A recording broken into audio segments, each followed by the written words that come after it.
दुनिया का कितना भी दरिद्र व्यक्ति हो, चाहे दुनिया का कोई व्यक्ति ऐसा हो जिसका कभी व्यापार चलता ही नहीं हो, उसने 50 बार बदल के देख लिया, फैक्ट्री चली नहीं रही, जिस काम को करने के लिए जाते हैं वो काम टल जाता है, आज की जगह कल, कल की जगह परसों, परसों की जगह नरसों, काम होता ही नहीं। बेटा बेटी का संबंध करने जा रहे हैं पर हो ही नहीं रहा।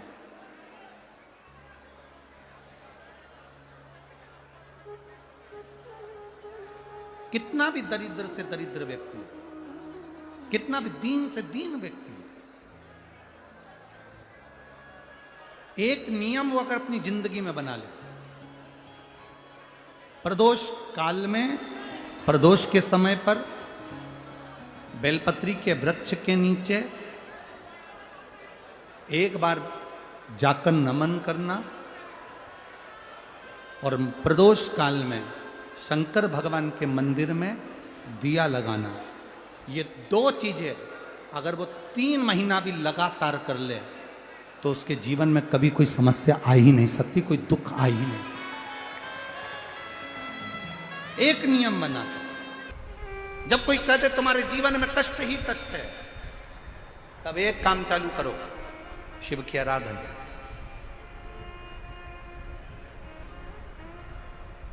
तब एक काम चालू करो, भगवान शंकर की आराधना। 3 चीजें अपना लो। पहले नंबर पर शिव जी के मंदिर में 1 लोटा जल चढ़ाना। दूसरे नंबर पर मंदिर में दिया लगा सकते हो तो ठीक है, नहीं तो एक कनेर का फूल पीला वाला, देखा है आप लोगों ने? जम के बोलो जरा। पीले कलर का कनेर का फूल एक, प्रदोष काल के समय पर अगर दीप लगा सको तो ठीक है, नहीं तो एक कनेर का फूल पीले कलर का, शिव जी के अशोक सुंदरी का स्पर्श। अशोक सुंदरी वाली जगह मालूम है ना आप लोगों को? फिर से आप समझ लेंगे।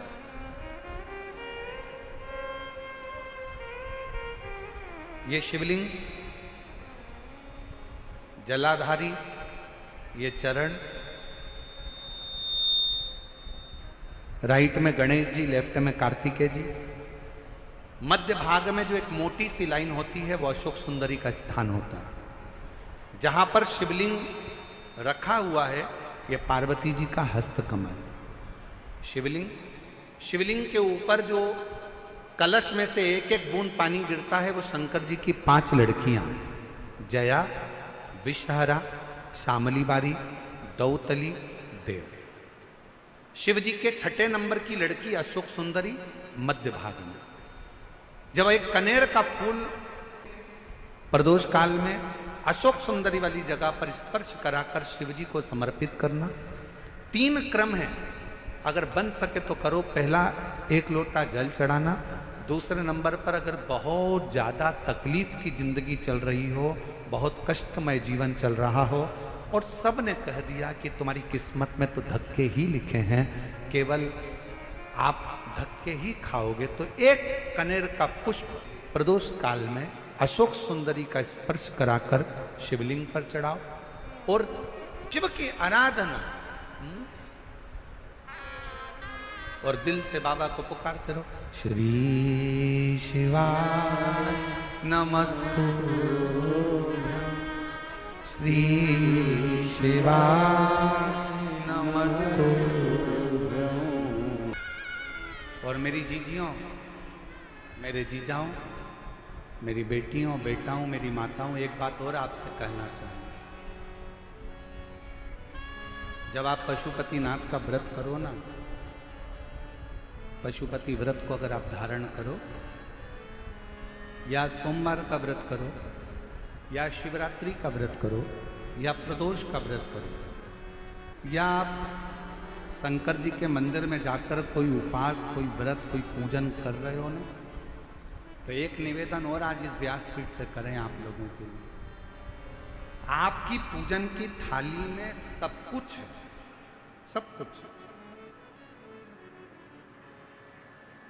और जो आपके पास में बैठकर पूजन कर रही है उसकी थाली में अगर कोई कमी रह गई है ना, तो शिव महापुराण ये भी कहती है कि शंकर के सामने बैठकर किसी की पूजन की थाली में भी कमी मत देखो, बन सके अपनी पूजन की थाली में से थोड़ा सा सामान उसकी थाली में रख दो।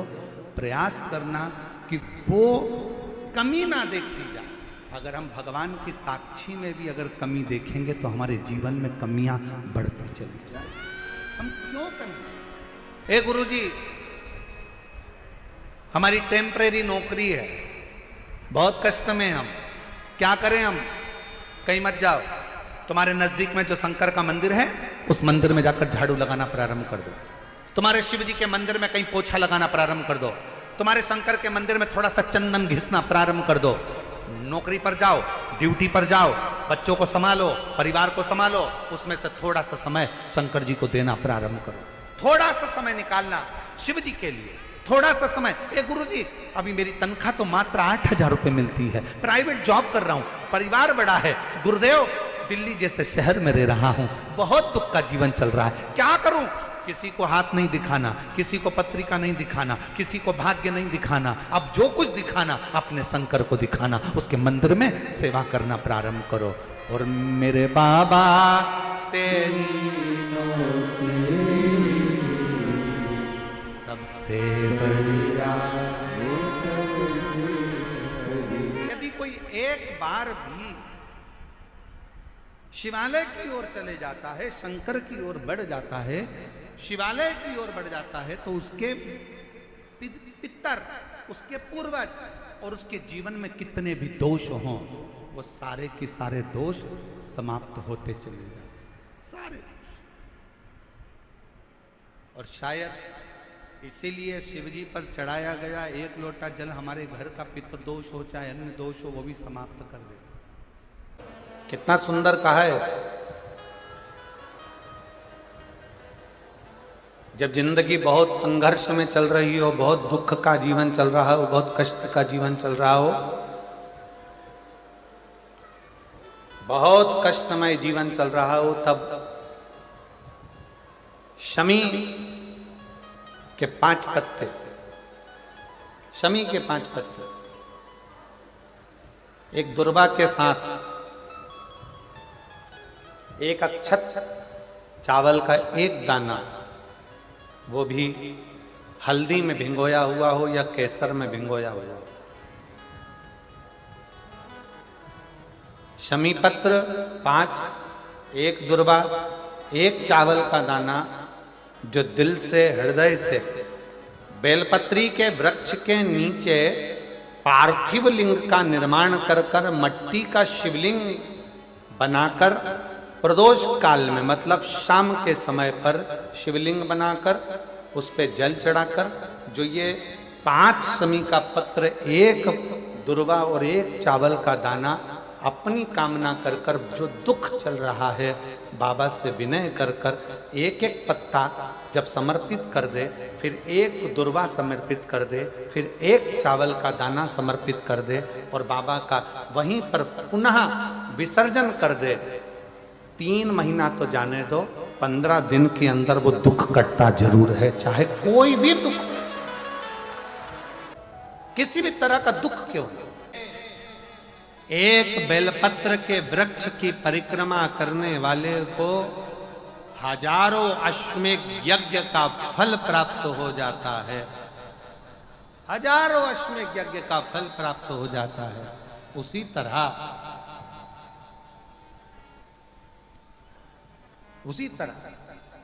एक पार्थिव लिंग का निर्माण करने वाले को, मिट्टी का शिवलिंग का निर्माण कर कर पूजन करने वालों को 12 ज्योतिर्लिंग के शिवलिंग के दर्शन का पुण्य फल प्राप्त। बहुत ध्यान लगाकर सुनिएगा। एक बेलपत्री और उस बेलपत्री में एक चंदन की बिंदी और एक अक्षत का दाना मात्र रखकर भी अगर शिवालय पर चढ़ा दी जाती है, एक बेलपत्री, एक चंदन का बिंदी, और चंदन फिर निवेदन करेंगे। आज के जमाने में तुम लोग सब घिसा घिसाया पड़ा पड़ाया डब्बी का सामान ले लेकर, वो नहीं, चंदन की एक मुठिया रखो, थोड़ा सा भी घिसो, जरा सा भी घिसो, उसकी एक बिंदी और एक चावल का दाना जब हम भगवान देवाधिदेव महादेव को समर्पित करते हैं, अपनी कामना कर कर समर्पित करते हैं, तो निश्चितता है, महापुराण की कथा कहती है शंकर भगवान उसका फल शीघ्र प्रदान कर देते हैं। भले आपने कुछ करा ना करा, उसका फल तुम्हें मिल जाता। में जाना, लोटा भरकर जल समर्पित करना, और कभी तुम्हारे जीवन में अगर तुमको लग रहा है कि मैं दुखों से पीछा छूट ही नहीं रहा, तब उस जगह पर बेलपत्री के मध्य भाग में पीला चंदन, ये जो पत्ती है और ये दो पत्ती हैं, ये बड़ी पत्ती और ये बीच की जो दो पत्ती हैं, इसके बीच में जो डंडी का भाग रहता है,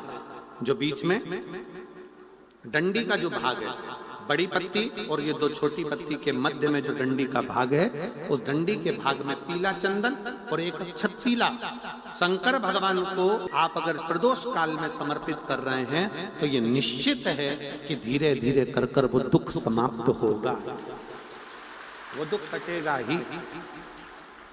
प्रकट वर्णन किया गया शंकर भगवान की आराधना में, शिव की आराधना में, जब तुम्हें लगता है कि तुम्हारा व्यापार नहीं चल रहा, कोई तुम्हें धोखा दे रहा है, लक्ष्मी नहीं आ रही, बहुत चिंता में पड़े हुए हो, बहुत टेंशन में जिंदगी चल रही है, बहुत बीमारियां तुमको घेर ली है और चारों तरफ अंधेरा ही अंधेरा नजर आ रहा है, तुमने विचार करा अब मैं तो मर जाऊं तो अच्छा, मैं सुसाइड कर लूं तो अच्छा, मैं मर जाऊं तो अच्छा, तो मरने से पहले एक काम कर कर देखना, शंकर भगवान की आराधना कर कर देखना, शिव पर एक लोटा जल चढ़ा कर देखना, और ज्यादा चिंता ज्यादा टेंशन हो तो बेलपत्री के जड़ को घिसकर उसका चंदन बनाकर शंकर को लेपन कर कर उसकी भी आराधना कर कर देखना कि बेल चंदन का फल क्या।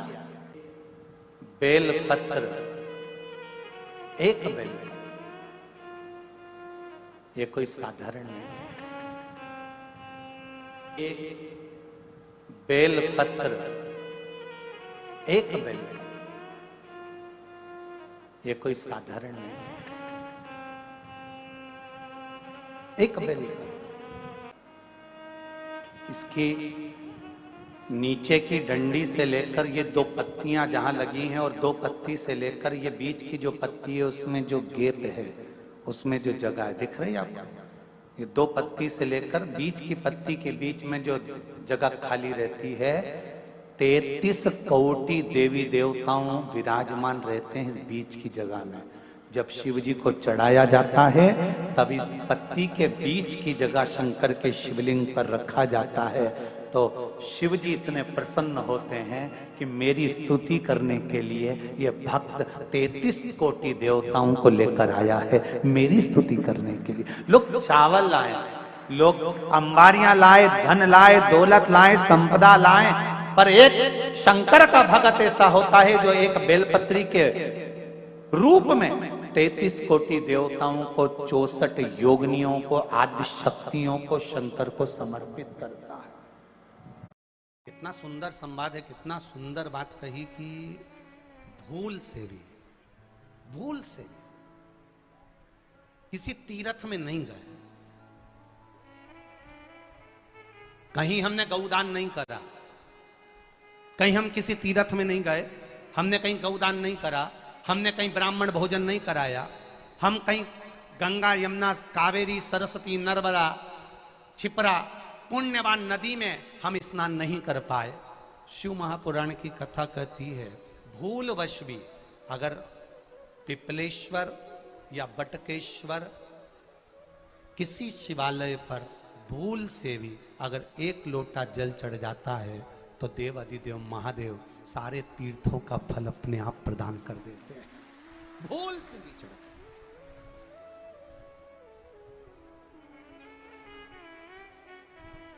एकांतेश्वर महादेव किसी तीर्थ में नहीं गए, कहीं हमने गौदान नहीं करा, कहीं हम किसी तीर्थ में नहीं गए, हमने कहीं गौदान नहीं करा, हमने कहीं ब्राह्मण भोजन नहीं कराया, हम कहीं गंगा यमुना कावेरी सरस्वती नर्मदा छिपरा पुण्यवान नदी में हम स्नान नहीं कर पाए। शिव महापुराण की कथा कहती है भूलवश भी अगर पिपलेश्वर या बटकेश्वर किसी शिवालय पर भूल से भी अगर एक लोटा जल चढ़ जाता है तो देव अधिदेव महादेव सारे तीर्थों का फल अपने आप प्रदान कर देते हैं। भूल से भी चढ़ जाए।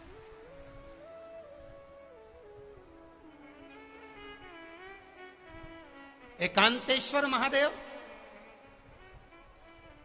जो कि एकांत में बैठा हुआ है, एकांतेश्वर महादेव अकेला बैठा है अलमस्त होकर। आप जा रहे हो गाड़ी लेकर, आप 4 व्हीलर गाड़ी में जा रहे हो, ट्रैक्टर में जा रहे हो, ट्राली में बैठकर जा रहे हो, क्रूजर में बैठकर जा रहे हो, 2 व्हीलर गाड़ी में बैठकर जा रहे हो, और एकांतेश्वर महादेव का मंदिर दिख गया। कोई एकांत में, भले उसका नाम नहीं मालूम तुमको कि कौन सा महादेव, पर अकेला बैठा है जंगल में, वृक्ष की छांव में, एक ओटले पर, कोई दीवार नहीं, कोई जाली नहीं, कोई गेट नहीं, कुछ भी नहीं। ये शिव मंदिर में जाकर एक लोटा जल समर्पित करती थी। और शास्त्र कहता है कि शंकर के मंदिर में अगर एक लोटा जल कोई एक परिवार का व्यक्ति भी समर्पित कर रहा है तो समझ लेना कि वो अपनी 71 पीढ़ी को पार लगा रहा है। वो अकेला नहीं, 71 पीढ़ी को पार लगा रहा है। शिव महापुराण की कथा कहती है जब बच्चा गर्भ में आता है, माता के गर्भ में जब संतान आती है और माता के गर्भ में जब संतान रहती है, उस 9 महीने में स्त्री नारी अगर कहीं शंकर के मंदिर के सामने से निकल जाए, या शिवालय का जल स्त्री को मिला हो, या शंकर भगवान का कोई प्रसाद, या शंकर भगवान का कोई नाम जाप, या शंकर भगवान का कोई मंत्र जाप उस स्त्री के कानों में पहुंच जाए, तो जो गर्भ में बच्चा होता है वो बच्चा शंकर की कथा तक या शिवालय तक उसको बिना बोले ही वो अपने आप चला ही जाता है, पहुंच ही जाता है। उस गर्भ में रहने वाले बच्चे को भगवान शंकर के मंदिर के सामने से भी कोई गर्भवती स्त्री निकल कर चली जाती है तो उसका भी फल उसको प्राप्त हो जाता है, उसका भी फल उसको प्राप्त हो जाता है। और वो फल साधारण नहीं होता। क्यों? बेलपत्री को जब भी चढ़ाया जाता है तो पीछे की डंडी पकड़कर नहीं चढ़ाया जाता। बेलपत्री को चढ़ाने के लिए मध्य भाग को, जैसे यह बेलपत्र होता है तो इसका मध्य की जो डंडी होती है, मध्य भाग होता है बेलपत्री का, तब मध्य भाग को पकड़कर हम भगवान शंकर को बेलपत्र समर्पित करते हैं। कोई भी बेलपत्र ऐसे नहीं चढ़ाता कि डंडी पकड़ के चढ़ा दिया, फिर पीछे की डंडी पकड़ के चढ़ा दिया, फिर पीछे की डंडी पकड़ के चढ़ा दिया, फिर डंडी पकड़ा, फिर चढ़ा दिया ना। मेरे देवाधिदेव महादेव को जब भी बेलपत्र चढ़ाया जाता है तो मध्य भाग, पीछे की डंडी पकड़कर नहीं, मध्य भाग से भगवान शंकर को बेलपत्र समर्पित किया जाता। मध्य भाग से जब भी पकड़ेंगे तो मध्य भाग को पकड़कर बेलपत्र समर्पित करेंगे। क्यों?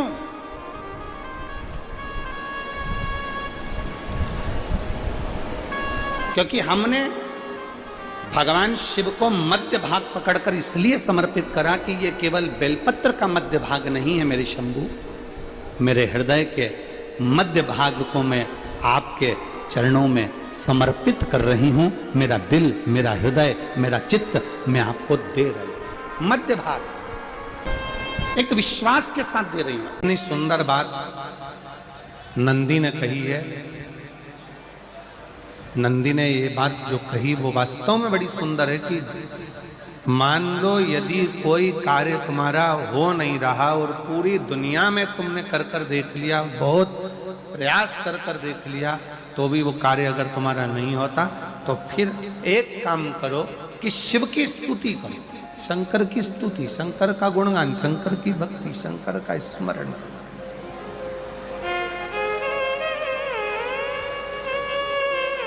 फिर शिव की स्तुति करिए, शंकर से विनय करिए, शंकर से निवेदन करिए, शंकर का गुणगान करिए।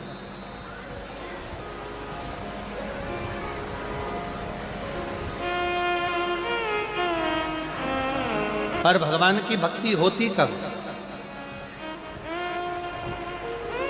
जितने आस्था चैनल पर कथा सुन रहे हैं, जितने फेसबुक यूट्यूब पर कथा सुन रहे हैं, जितने पंडाल में बैठकर शिव भक्त कथा को रसपान कर रहे हैं, उनसे निवेदन करूंगा कि शंकर की भक्ति होती कब है, शंकर का स्मरण कब होता है, शंकर की भक्ति कब होती है, शंकर की कथा सुनने में मन कब लग सकता है, जब अपने भीतर की अभिमत्ता, अपने भीतर का अहम, अपने भीतर का अहंकार, अपने भीतर की आसक्ति, अपने भीतर का काम, अपने भीतर की तृष्णा जब दूर हो जाए तो समझो कि आप शिव में मन लगा बैठे।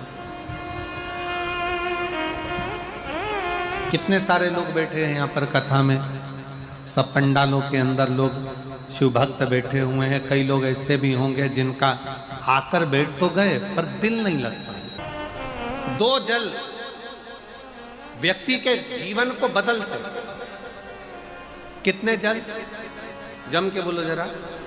दो जल। एक देवाधिदेव महादेव के लिए भरा गया एक लोटा जल और दूसरा है स्वयं के लिए भरा गया एक लोटा जल। यहां पर अगर बुजुर्ग मेरी माताएं बैठी होंगी, मेरी जीजियां बैठी हैं, मेरे जीजा बैठे हैं, बुजुर्ग जितनी माताएं बैठी हैं, वो पुराने समय का अगर लेख उठाकर देखेंगे तो पुराने समय के लोग भोजन करने बैठते थे ना, तो भोजन करने से पहले अपने पानी के लोटे को भरकर, अपना गिलास भरकर बैठते थे। किसी ने देखा है कि नहीं देखा? जम के बोलो जरा। देखा है आप लोगों ने? पुराने समय के लोग जब भोजन करने बैठते थे, पुराने समय के लोग जब भोजन करने बैठते थे तो अपना पानी का गिलास, अपना पानी का लोटा पहले भरकर आसन लग जाता था। बहू आसन लगा देती थी, बहू खाना बना देती थी, घर की पत्नी खाना बना देती थी, भोजन बना देती थी, घर के लोग भोजन दे देते थे। थाली कोई भी लगा कर ला के दे, थाली कोई सजा कर ला कर दे, पर घर का जो व्यक्ति खाना खाने बैठता था, भोजन करने बैठता था, वो अपना पानी स्वयं भर कर बैठता।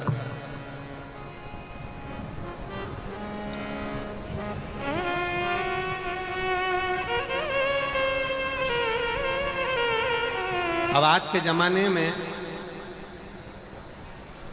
दुनिया के लोग कहते हैं मैं दुकान चला रहा हूं, दुनिया के लोग कहते हैं मैं घर चला रहा हूं, दुनिया के लोग कहते हैं मैं ये कर रहा हूं।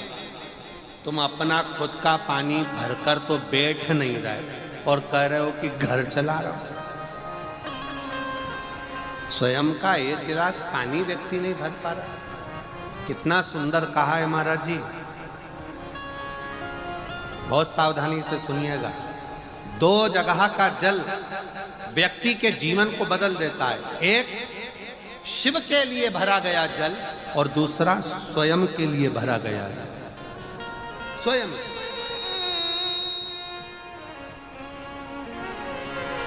शंकर के मंदिर में जा रहे हो, एक लोटा जल अपने घर से भरकर लेकर चले जाओ और अपने घर में जब तुम भोजन करने बैठ रहे हो, जब तुम रोटी खाने बैठ रहे हो, भोजन करने बैठ रहे हो, भोजन ग्रहण करने बैठ रहे हो, जब तुम भोजन को ग्रहण करने के लिए बैठ रहे हो, तब अपने घर में जब तुम भोजन ग्रहण करने बैठ रहे हो तो एक लोटा जल या एक गिलास पानी भरकर बैठो। बहू अच्छी है, पानी भरेगी, मना नहीं है। बेटा अच्छा है, पानी भरेगा, मना नहीं है। पोता अच्छा है, पोती अच्छी है, नाती अच्छा है, पंती अच्छा है, घर में सब अच्छे हैं। तुम्हारी पत्नी भी अच्छी है, तुम खाना खाओगे तो वो पानी ला कर दे देगी। तुम्हारी बहू भी अच्छी है, तुम भोजन करोगे तो वो पानी ला कर दे देगी। तुम्हारा परिवार का हर व्यक्ति अच्छा है, तुम्हारा कहना मानता है। तुम जिमने बैठोगे, भोजन करने बैठोगे तो वो पानी ला कर देगा। पर शिव पुराण की कथा कहती है, जो व्यक्ति भोजन करते समय अपना जल स्वयं भर कर बैठता है, उसकी जिंदगी में से 3 रोग समाप्त हो जाते हैं। कितने रोग समाप्त हो जाते हैं? 3। पहला, अपना जल स्वयं भर कर बैठने वाले के घुटने का कभी भी डॉक्टर उसके घुटने बदलने का बोलेगा ही नहीं, घुटना बदल ही नहीं सकता। स्वयं का जल भर कर बैठे। दूसरे नंबर पर, जिसकी रीढ़ की हड्डी में कमर से लेकर कंधे तक जिसकी हड्डी में दर्द होता हो, या जो सुबह सुबह सोकर उठता हो और उसके कंधे दुखते हो या पीठ दुखती हो। दूसरे नंबर का रीढ़ की हड्डी का दर्द। और तीसरे नंबर का, डॉक्टर को दवाई खा खा कर परेशान हो गए, और आधा सिर का रोग, भुकुटी, ये भौएं दुखती हो, सिर दुखता हो, ये कान के पास का दर्द होता हो, तो अपना भोजन करते समय अपना पानी स्वयं भर कर बैठो, आपको ये 3 रोग से मुक्ति अपने आप मिलना प्रारंभ हो, अपने आप। अब किसी ने कहा गुरुजी पत्नी पानी ला कर देती है, पति पानी ला कर देता है, बेटा पानी ला कर देता है, बहू पानी ला कर देती है, पोता पोती पानी ला कर देते हैं, नाती पंती पानी ला कर देते हैं, नौकर लगे घर में वो पानी ला कर देते हैं, सेवादार लगे घर में वो पानी ला कर देते हैं, तो हमको पानी लाना क्यों जरूरी है? तो अग्नि पुराण में वर्णन आता है कि जो घर में पानी जिस मटके में भरते हो, जिस हंडे में भरते हो, जिस बाल्टी में भरते हो, जिस टंकी में पानी भरते हो, पीने का पानी जिस हंडे में, मटके में, बल्टोई में, जिस गगरे में तुम भरते हो, वो स्थान पितरों का स्थान रहता है। जब हम पानी भरकर भोजन करने बैठते हैं तो हमारे पितर भी उस स्थान पर आकर निश्चित जगह पर बैठते हैं, और जब हम भोजन ग्रहण करते हैं तो हमारे पितरों के भाव का आशीर्वाद हमारे ऊपर पड़ जाता है, जिससे हमारे 3 दर्द समाप्त हो। स्वयं भरो, स्वयं। अब आज का जमाना इतना विचित्र है कि नौकर चाकर, परिवार, घर इतना बड़ा हो गया। आज के जमाने में कोई सोफे पे से उठना पसंद नहीं करता, वहीं से आवाज लगा देते हैं, ला मेरा भोजन लगा दे, रोटी लाओ। रोटी आई तो मालूम पड़ा पानी ला कर रखा बहू ने। वो बहू ला देगी, बहुत अच्छी है, बहू बेकार नहीं है, बहुत अच्छी है, बेटी बहुत अच्छी है, ला देगी पानी, भोजन भी लाएगी, पानी भी लाएगी, सब कुछ लाएगी। पर पहला फर्ज अपना है, जब तक शरीर चले, पांव चले, हाथ पैर चले, और तुम पलंग पर नहीं पड़े हो, तुम्हारा शरीर अगर चल रहा है तो पहले रसोई घर में जाओ, लोटा भर, लोटा नहीं भर सकते तो गिलास भरो, गिलास नहीं भर सकते तो थोड़ा सा कटोरी में पानी भरो, पर अपने पीने के लिए थोड़ा सा जल स्वयं के लिए लेकर आओ। वो जल इतना कारगर होगा कि तुम्हें रोग से निवारण करता चले जाएगा, रोग समाप्त करता चलेगा।